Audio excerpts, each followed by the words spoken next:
do want them. So we're going to discuss this issue from many different angles. We've obviously talked about parenting or the choice to become a parent in past episodes, but this is kind of a fresh look on some of these dilemmas we've been getting in our inbox. This is really a fundamental question. If one partner wants to be a parent, to have a child or children, and the other doesn't or feels some ambivalence, automatically they are in a dilemma. And the letters we're going to talk about are really thorny. There's no quick fix on these guys. And in fact, our first letter speaks directly to what you just mentioned. Will you read it for us? I shall. Dear Sugars, I'm a 34-year-old woman who has been happily married for 5 years. My husband and I are both in the military and have made it through 6 deployments while together. Currently, I'm transitioning out of the military and trying to figure out what career to pursue. My husband sees this transition period as a great time to have children and start a family. I, however, do not want children. He has always known how I feel about kids, but I think he got married to me with the idea that he could change my mind, or that biology would flip some switch and I would want to have kids. It hasn't. I feel horrible that I can't give him what he wants. I feel there is something wrong with me, that I don't want kids. All women are supposed to want kids. Why don't I? I've thought that I should just have a baby for my husband, but I know that is a terrible idea. I don't want to feel resentful towards him or the child, and I have told him as much. This has become a deep source of conflict in our marriage, and I'm completely to blame. Sugars, I love my husband and our life together and don't want anything to change. Please, help me figure out what to do. Do I have a baby anyway, or do I let my husband go so he can get what he wants? Sincerely, baby or bust. Wow, that's such a hard one. The first thing I want to say to you, baby or bust, is that you are not completely to blame. I completely agree. It's a deep source of conflict, and this is a very big deal. But you're not to blame. I think that we mustn't blame ourselves for the feelings we have about the ways we want to live our lives. You, from the outset, told your husband, I don't want to be a mother. I don't want kids. Now, he's also not to blame for thinking that you might change your mind. You know, you're 34 years old. You've been married since you were in your late, it sounds like about 29. And a lot of people do change during those years. It's not completely unreasonable that he would think that you were maybe going to be open to the idea of motherhood someday, but you never said you would be. And I don't think that you're going to get anywhere from sort of beating yourself up about not wanting kids. It isn't true that all women are supposed to want kids. We've talked about this over and over on this show, and I think that there are so many voices out there right now of women telling their stories, women who do not want to be mothers and have no conflict about that. So let's just get rid of that blame and shame piece before we begin the discussion. Don't you think, Steve? Oh, yeah, absolutely. I mean, the most unsettling 2 words in this letter to me are, I think. But I think he got married to me with the idea that he could change my mind. And this is part of what's so difficult about the letters that we're encountering, is that it's not a situation where the marriage is necessarily going to survive.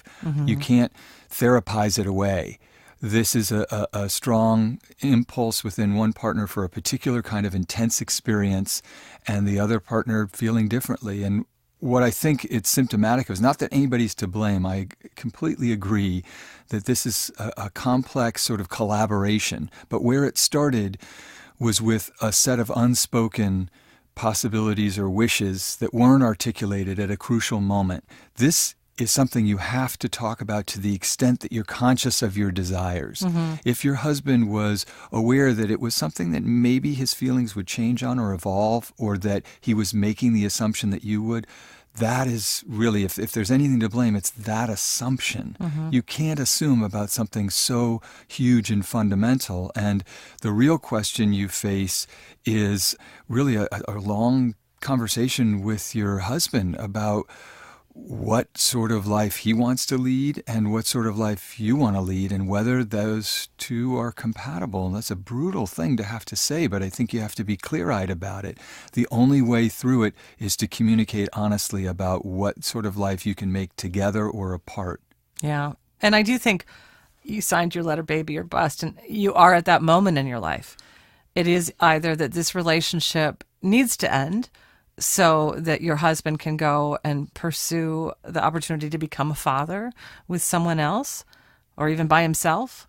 Or you need to come to some terms in your relationship where your husband can accept the idea that indeed you are not going to become a mother and you're not willing, it sounds to me, not willing to save this marriage by having a baby that you really don't want. Well, we should emphasize you should not have a baby that you don't want. And I think it's tough because you can hear baby or bust. There's a part of you that's saying, should I just knuckle under and do this thing because I love my husband and I love our marriage? But what you really love are the current circumstances. What you want is for things to not change. Mm-hmm. And Cheryl and I, many things that we can't speak that authoritatively about. This is one that we can speak about with some authority. The moment that you become pregnant, and then let alone, pregnancy and childbirth, and everything does change. Not in a ruinous way, but in a way that might not be the experience you want out of your life. And then it's very painful to face, but you have to be honest with yourself about that and with your partner. And I agree with that entirely, Steve, though I will put one little asterisk beside that. And that is, some people, baby or bust, I will say, you sound like you're definite. You don't want to become a mother. You don't feel conflicted about that. Some people are ambivalent. They think they probably don't want to become a mother, right, and their partner does. And so there is that little piece of them that's willing to explore the idea. What if I did decide to have a baby, even though I'm not completely sold on the idea because my partner wants to. I don't think that's always an incredibly bad idea. I think each of us has to go on a journey before we become parents.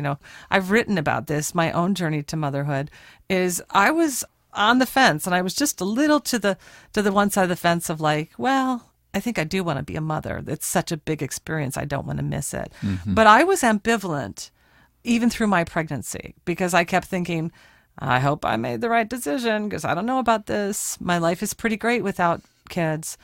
What I mean to say, I don't think this is specific to baby or bust, but I do think we have listeners out there who are in similar situations but maybe haven't yet fully decided. Right. And in that case, what I say is really explore what it is you want.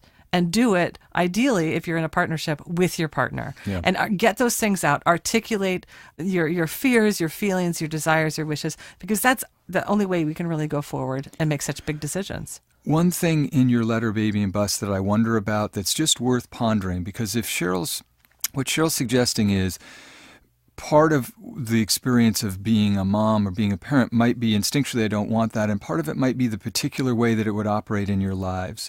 And I say that because in your letter, you're saying, I'm transitioning out of the military and trying to figure out what career to pursue. So your husband's still in the military.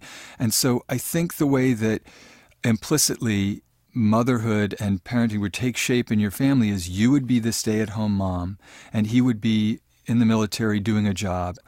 And that might be part of the reason that now it might be that you just don't want kids, period, and you need to know that and be honest about that, but it might be the context in which it's being presented. Yeah. And so you need to be able to make a distinction between those two and make that distinction for your husband. If in fact you would be open to the idea, if you're going to parent 50%, or if, more importantly, you had assurances that you would be able to pursue a career that you wanted to, maybe that would change your feelings, but maybe it wouldn't. The point is that this is a big, complicated conversation that isn't just about do I want a child or not, unless it's that simple in your mind. It might also be what sort of family are you envisioning? Yeah. That's actually a question, a more nuanced question that we're going to take up with our guest, Danielle Herzog, a little bit later in the show. Yeah. Baby or bust, we wish you luck. I do think that this is a really big decision that you're in the midst of making. And I encourage you to really face that head on and answer those questions. It's not going to be easy, but you're both going to be the better for it. Right. All right, good luck. So here is the next letter. Dear Sugars, I'm in quite a jam. 2 years ago, at the age of 36, I met a young man of 22. Yes, that's a 14-year age gap.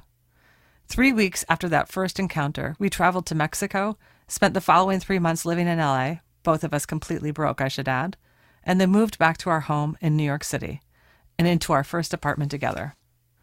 Over these years together, we have grown to truly appreciate each other's differences, adore and applaud each other's ideas and successes, and work through our challenges in a respectful, kind, and loving manner. We're the envy of our friends, and our families are thrilled to see how happy we make each other. Our love is unwavering, honest, reciprocal, and exciting. He's exceptional at understanding and supporting my 38-year-old needs, and I'm patient and understanding toward his. But with this big, safe, secure love has come a desire to finally become a mother. I've always looked forward to having children. A nurturer at heart, I assumed I'd be a young mom, 2 kids by the age of 25. But after a tumultuous and codependent 10-year relationship that lasted through my 20s, motherhood never felt right. Now it does. And it's well and truly time for me. The thing is, it's not time for him. Now almost 25 years young, my guy is still searching for his dream job. He's still finding himself, exploring friendships, and discovering the hardships and treasures of life. In other words, he's busy being a young man. I'm in an emotional quandary because I don't want to rush the issue of parenthood with him, but thanks to biology, I don't have a choice. I'm a successful writer and creative director and have in the past 2 years saved a large sum of money, enough to buy an apartment and ensure security for the next couple of years.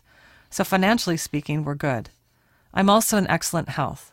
I'm remarkably young looking for my age, highly energetic, and fit as a fiddle.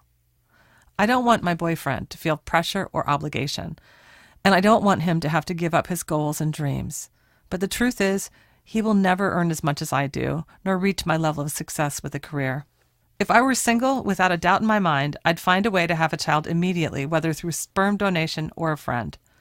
But I'm in a real, serious, beautiful love with this person, and he is in real, serious, beautiful love with me. We've had a couple of tense but adult conversations about it, and he's firmly but kindly stated his feelings against fatherhood for the foreseeable future. He's just not ready. At almost 39, I don't have time to wait for him to come around. Freezing eggs isn't an option for me either because time-wise, I just don't want to get any older before I become a first-time mother. Aside from just going ahead and falling pregnant without his full approval, I really don't know what to do. What would you do? Yours, age doesn't matter until it does.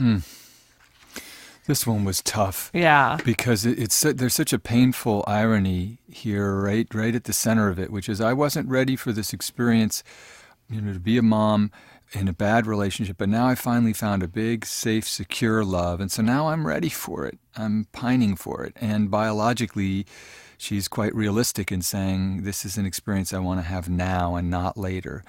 And if that's the case, then you have what sounds like a fairly stark choice, which is, do I want the experience of having a child, being a mom, or do I want this love?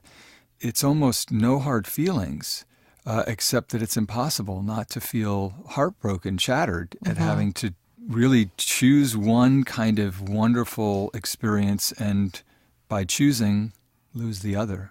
Yeah, I think she should get pregnant. I think she should go to the sperm bank and get pregnant. I thought about this letter a long time. I went on a long walk. I talked to my husband about it. I tossed it around in my mind. And I think that it really did come down on the side of clarity for me in that way. I think that age doesn't matter until it does. What you're saying is you absolutely know you want to be a mother. And I really agree with you that, you're running out of time, that it is, she's looking at 39 and those years roll by. We don't know how long it will take her to get pregnant. I think if you're so clear that you want to be a mother, you should become a mother. I also completely get it why he doesn't want to be a father at the age of 25. I think that's fair. And but for you guys the foreseeable future, yeah. Right. But you guys are 2 years into this relationship. It sounds like a wonderful relationship. But isn't part of his obligation to you as a partner to not stand in the way of you fulfilling what I think might be one of your deepest desires in your life?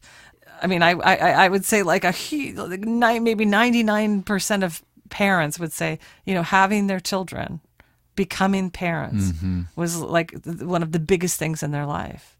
So why would your boyfriend want to stand in the way of that? I mean, maybe there is a way to have both things, to have that baby and have that relationship. Maybe you have to go back in time a bit. Maybe you don't live together for a while so that he somehow can become your partner, but not the father to this baby.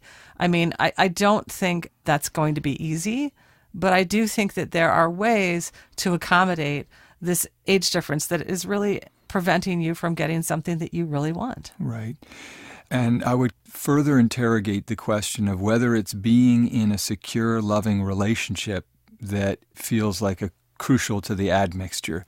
That is, the reality of getting pregnant and doing that is something that I think you have to be ready to undertake on your own, because you clearly can't be assured that he'll want to not just be a father, but be involved with the mother, if you know what I mean. Mm-hmm. That might be too much intensity for him. And I think it's a setup for both of you if you're not perfectly clear in your own mind that this is an experience that you want enough that you're prepared to do it, not entirely on your own, but without the kind of love and support and companionship and all the wonderful things that you've been getting in this relationship. And that's a terrible thing to have to face, but it would be even more terrible to foster the illusion that somehow, as we talked about with Baby or Bust, maybe his mind will change. Mm-hmm.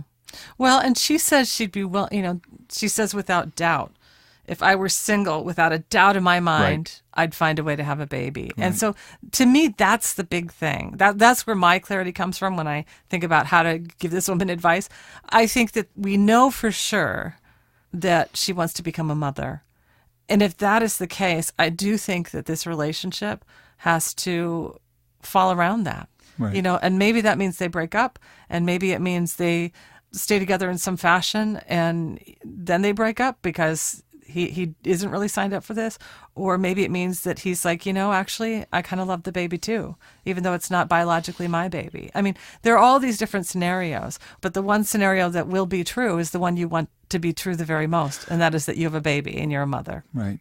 And the underlying issue for both Baby or Bust and Age Doesn't Matter is people are frightened of change. Mm-hmm. It's so destabilizing. And yet, to thine own self be true. You have to, you start to lose yourself if you start to ignore what your real desires are in life. Mm-hmm. And so what I would counsel is, you need to make that decision sooner rather than later. I think waiting is a sort of a form of kind of passively letting circumstances decide for you. Yeah, it's a kind of denial. And in making that choice, I mean, I think in both of these letters, what it comes down to is, what do you really want? And the answer to that is really the thing that should guide you in these next steps as you ponder these relationships. We wish you luck. Age doesn't matter until it does. Write us back in a year or so once you come out the other side of this.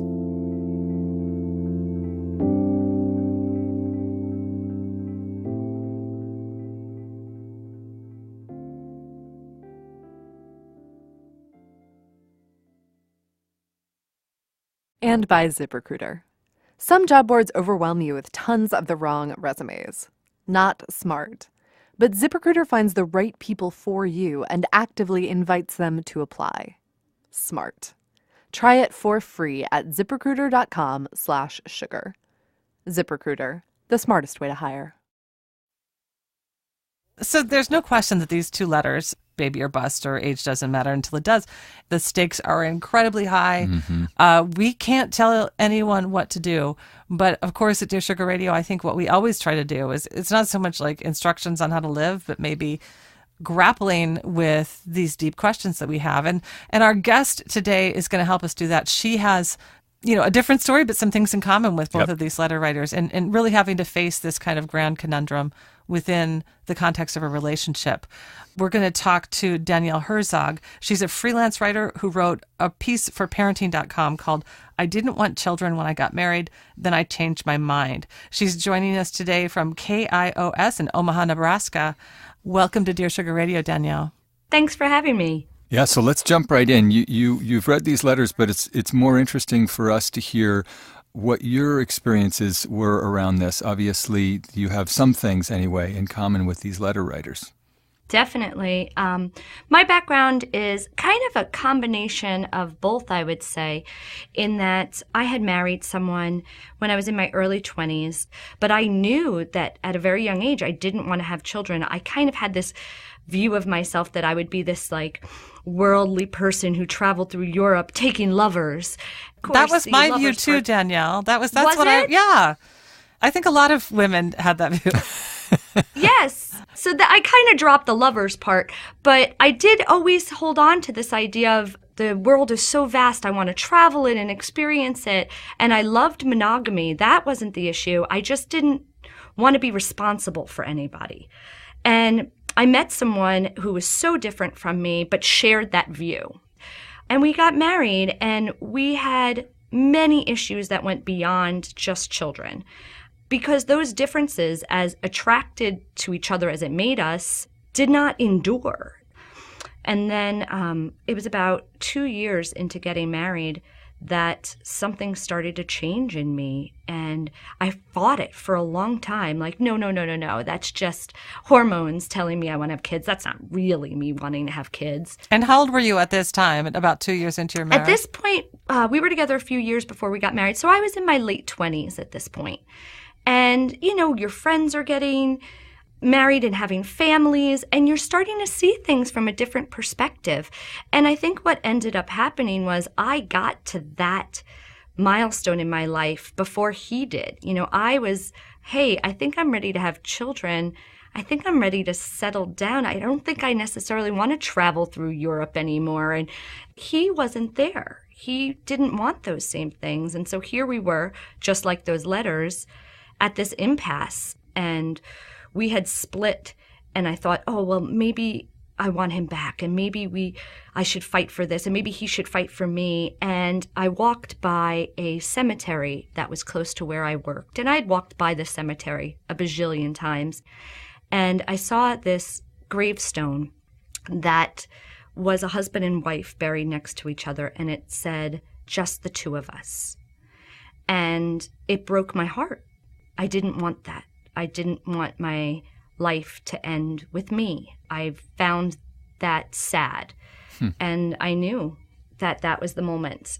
And, there was painful moments after that where you actually have to do it, and you realize that this part of your life is over. But I never regretted it. And the irony of this whole situation, the reason that kind of comes full circle is we are both now married to other people, and we both have children. And I think that just goes to show you that, you might think you want this, or you might be sure of this, and it might feel so definitive at that moment, but it might be because of the person you're with, and it might be because of the maturity you're at, or the time period of your life. You don't know everything you want in life. It's not that crystal clear. Yeah. One of the things that maybe we didn't touch upon, Steve, in our discussion is, what are the consequences if you force your husband not to become a father? Absolutely. You're making a relationship that's got a whole bunch of resentment built in. And likewise, to age doesn't matter until it does. She suggests this idea of falling pregnant without full approval. Well, that's a recipe for disaster, because then you've got a partner who resents you. And I will tell you that crossed my mind. Yeah. When I was in the marriage, I remember thinking, well, how would he know? Maybe if I just get pregnant, and that'll show him how much he really wants it. And I remember this quote I heard, which I thought was perfect, in that people who are going through marital problems sometimes, they are addicted to the potential in that person. They are addicted to this idea of what they think they could be. Like, no, I just know he could be this great father. Well, how? He's telling you he doesn't want to be a father, or she's telling you she doesn't want to be a mother. And so I think this idea that they don't see it yet, they're going to someday want it. Well, you're playing Russian roulette with your marriage.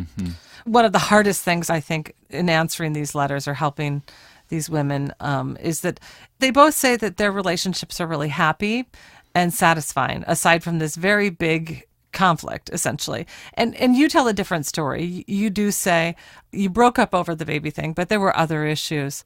I mean, how much of that breakup was for you about the baby thing, and then you see the other problems in retrospect? Or were you really breaking up for a whole range of reasons? I think that we were breaking up for a whole range of reasons, and the baby thing was what sealed the deal. People have this idea that, well, I love him, so therefore it has to work out. And I think that you're giving people in your life to love for a set period of time. Some happen to last 60 years, and that's wonderful and great, and that's my hope for my marriage now. But just because we loved each other doesn't mean that we were the right companions for each other. Right. And I am eternally grateful for my first marriage, even through the very hard times, because I wouldn't have been in this place for the second, and I wouldn't have been the wife I am now if I didn't learn so much from that relationship. So I don't think that just because you love someone, you should stay with them. I do feel slightly skeptical of someone who says we're completely and utterly happy other than the baby thing.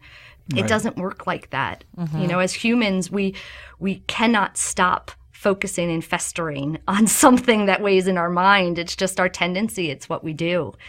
And I can't help but feel like that's happening. For the fact of them to write these letters, that means that it's so severely on their mind that it has to be affecting their relationships. One of the things, you know, that I'll take away from our conversation is that not every relationship, even if it's a great one, is a fit for the long haul. And I think we often forget to think about romantic love in such practical terms. You know, I mean, Absolutely. when I think about you, age doesn't matter, or I think about you, baby or bust, it's like maybe that's a really clear-eyed way to look at this, that partner that you've had in one case for 2 years and another case for more years than that in a marriage, that sometimes you have to say, this was wonderful, and now I see it needs to end so that I can live this life that I want to live, and you can live yours too, the way you want to live it. I mean, that's not a failure. It can be painful, but it can also be, it's usually more painful not to make those choices. And you will feel like a failure after a divorce. It's inevitable. We all do.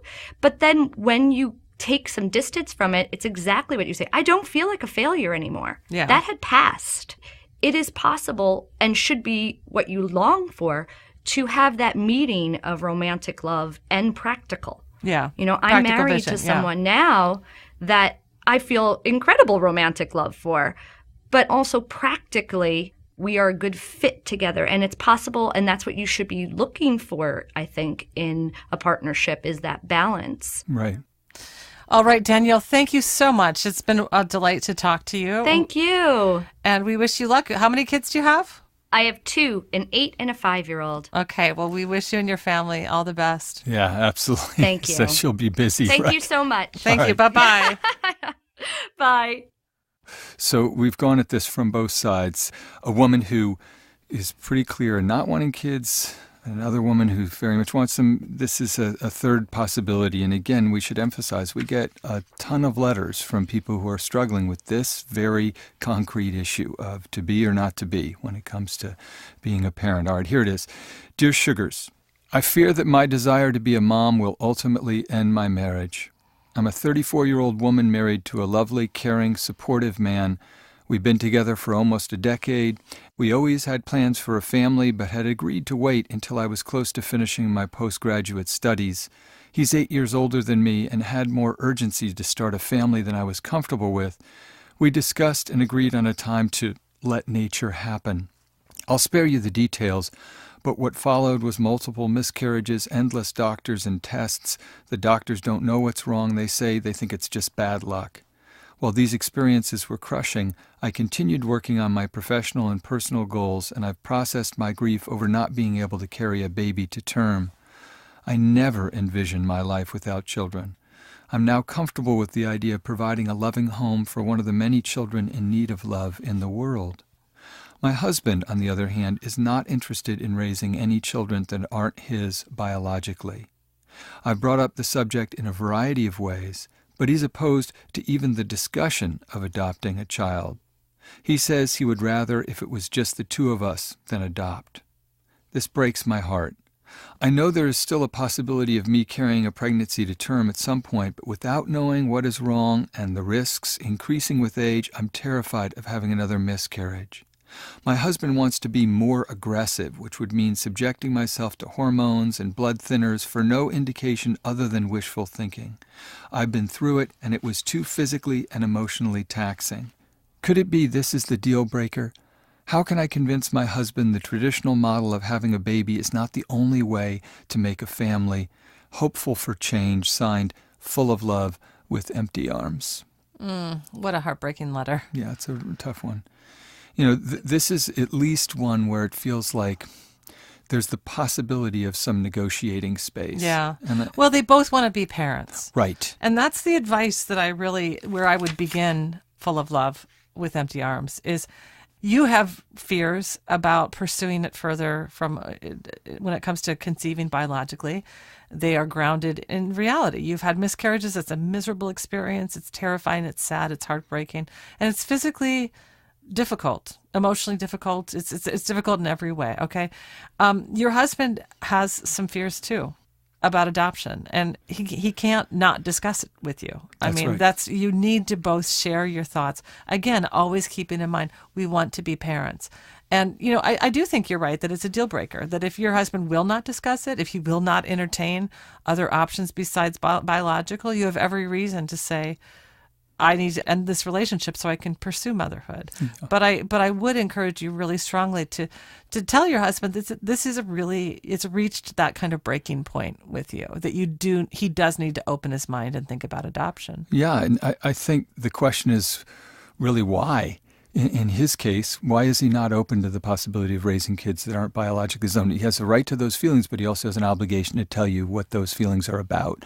And you also, I think, then owe him a further discussion of why you're reluctant to do any more, fertility stuff. And it might be that there is, as you discuss it, hopefully with a professional, but at least frankly and honestly and compassionately with one another, a little bit of room for you to say, for instance, well, listen, I'm willing to try for another year. I want it to happen. But if that's not the case, knowing that we both want kids, then I need you to explore the possibility of what it would be like to be a parent of a child that's not yours biologically. I strongly recommend that you, if at all possible, spend some time with families who have adopted children. Don't make it something that's alien and other. It might be that he's seen certain things in those family systems that don't work, or there's something in his personal history.